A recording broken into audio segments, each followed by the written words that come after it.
London been sticking out to me a lot, and matters of Christianity, of course.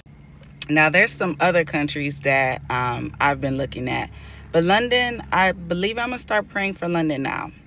And the reason be is for the last 2 to 3 years, only since I've been noticing, I noticed that there's a lot of people that have been going to London. It's as if London is thirsting for the true word of God, the true unadulterated word of God.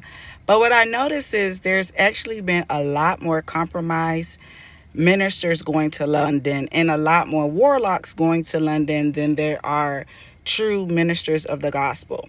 And it's not to say that they don't have true ministers of gospels over there.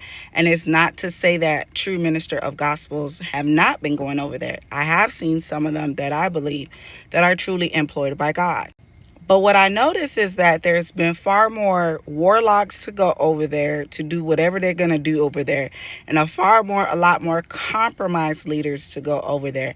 I'm not sure what's going on over there, but I am definitely going to start praying for London because I'm not sure if it has anything to do with their laws. I'm also not sure with the amount of compromised leaders that I've seen go over there and come out from there, and warlocks go over there and come out from there. I'm starting to trying to figure out, like, do they suppress people over there? Like, you start to see the privilege that you have as an American citizen when you leave America.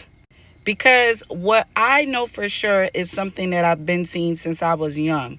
A lot of times, voices that people think are so credible, they're so authentic, they're so powerful, they're so anointed. A lot of times, what happens is if they originated from overseas, they leave their country and they come to America where nobody will know or nobody would think to do a background check or do some type of investigation on them. And they're able to thrive even though they were compromised in muddy waters from the time that they hit America. And then vice versa.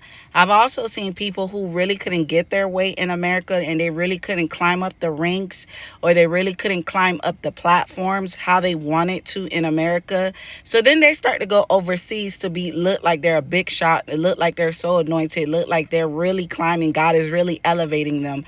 When in reality, no.